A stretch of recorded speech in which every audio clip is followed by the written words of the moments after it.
Fine. We will continue with the other protocols. Like we are going to start with RPL and the 6LoWPAN protocols. RPL actually stands for IPv6 routing protocol for low power lossy networks. IPv6 already we know, right? It is an internet protocol version 6. And this RPL is actually useful for routing, right? So that is, it is a routing protocol. And what is the nature of the networks? It should be low power and lossy. So what does it mean?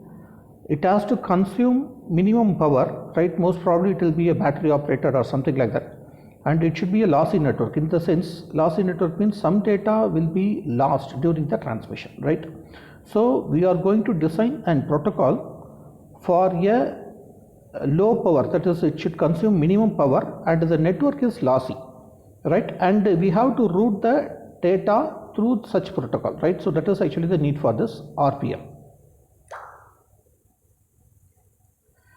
And what is a low power lossy network? So it is a constrained nodes network. Already we have seen what is a constraint. So normally constrained node in the sense there will be some constraints, either what is the power available, there may be some constraints, or what is the bandwidth, that may be a constraint, or what is actually the size, or what is the data size, that may be a constraint. So there is some constraint is available. So it's a constrained nodes network, and the data transfer rate is going to be very low. Again, it is going to be lossy. So we are going to transmit the data at a very low throughput or a very low rate, and a low packet delivery, right? So whenever we are going to transmit the packet at a lower speed, the delivery will also be very low.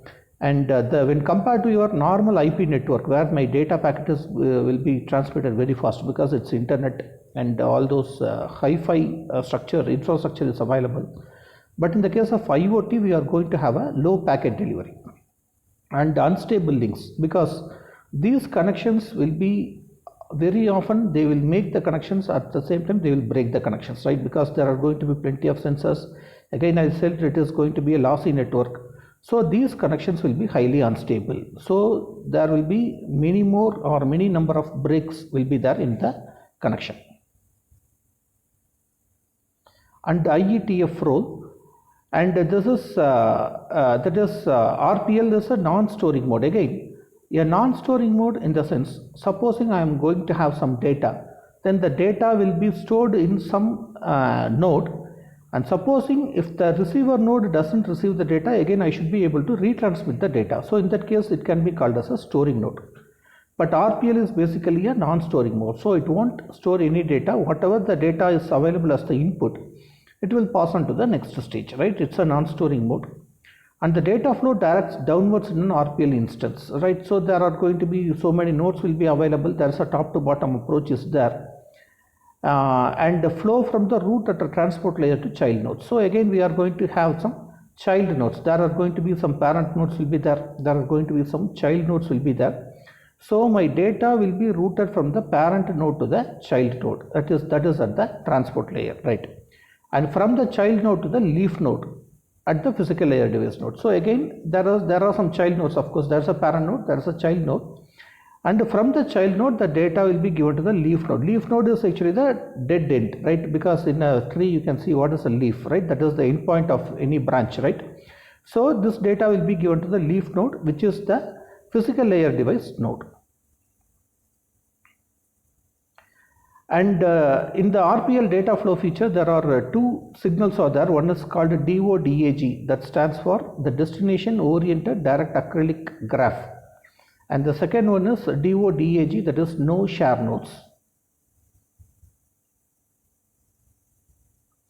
And Acrylic Data Flow Graph. So this is a DFG, where only one set of inputs generate only one set of outputs for a given input set. Say for example, there is a node is there, and this Acrylic Data Flow Graph shows there is one such input and one such output, right? For every output, there should be only one input, and all inputs are instantaneously available, right? That is actually another point.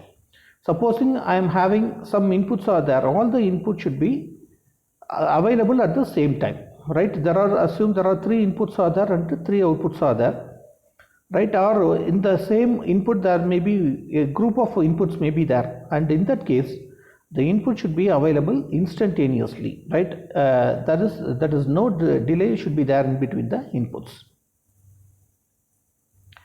And the directed acrylic graph, a data flow model between the nodes, of course, it's a model, right, to depict how the network is connected, right? And the destination orientation means either upwards directed or downward directed, right? That is what actually we have seen. One is from the transport layer to the device layer, right? Device layer is actually the bottommost layer. Transport layer is actually the upper layer, which is useful for transmitting the data, right? So the data may be either upwards or downwards, right, in a tree-like structure of DODAGs. And acrylic graph means one end input and one end output, of course.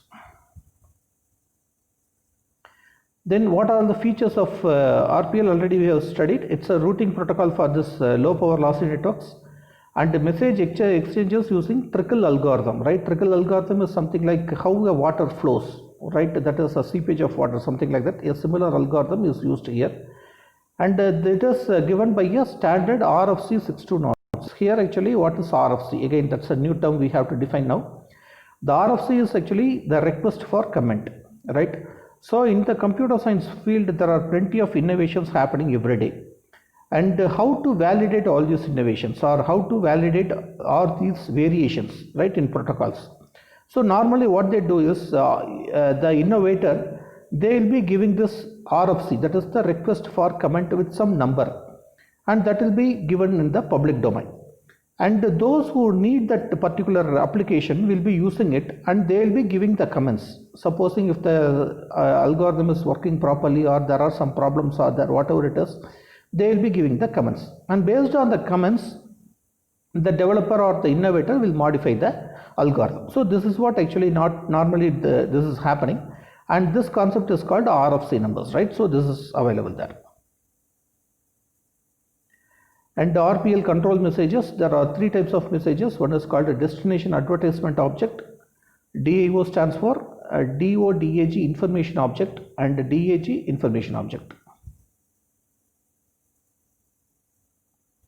So the transfer of data at an RPL instance, right? Data point to point, right? So in that case, actually one node, right? One device or one node, that will be transmitting some data to the receiver node, right? And point to multipoint, again there is one node will be available, and that will be transmitting the data to many devices or many nodes. And multipoint to one point, say for example there are many nodes are there transmitting, and everything will be targeted towards the one receiver node.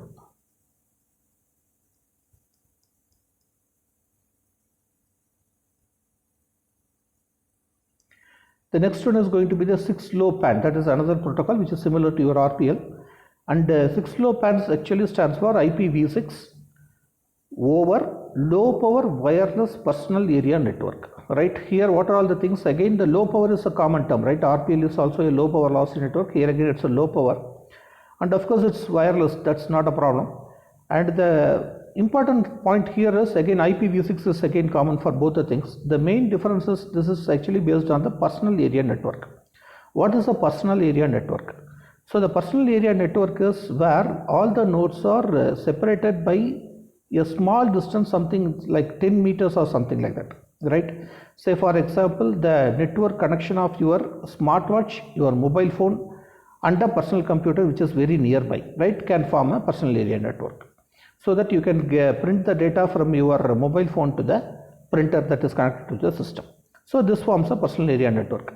Or in a patient, right, you have a patient and we are going to measure some parameters. What is the blood pressure measurement, the heartbeat measurement? So each and every sensor will be placed in his body, and all these wireless modules are connected through a personal network, so that I will be fetching all these data from the patient. So this is actually a personal area network where each and every node will be separated by a distance of less than 10 meters, right? Most probably it will be used only for short distance communication, something like your Bluetooth, right? Again, the maximum distance will be around 5 to 10 meters, right? So something like that we can have it. And what are the features of the 6LoWPAN? This is IETF, right? That is the task force of internet, right? So that recommend methods for reassembly of fragments, right? There are going to be multiple fragments will be there, because if the data size is big, then we have to fragment it to small parts. And the IETF has recommended methods for the reassembly of these fragments in the 6LoWPAN protocol. and IPv6 and UDP or ICMP, right? Headers compression. So there is a header compression is possible here. Normally what happens, the data size, if the data size is very low, then the header size can be very high, right? In that case, I need to use some compression algorithm, something like run length encoding. Already we have seen that in the IP, I think IP header, right?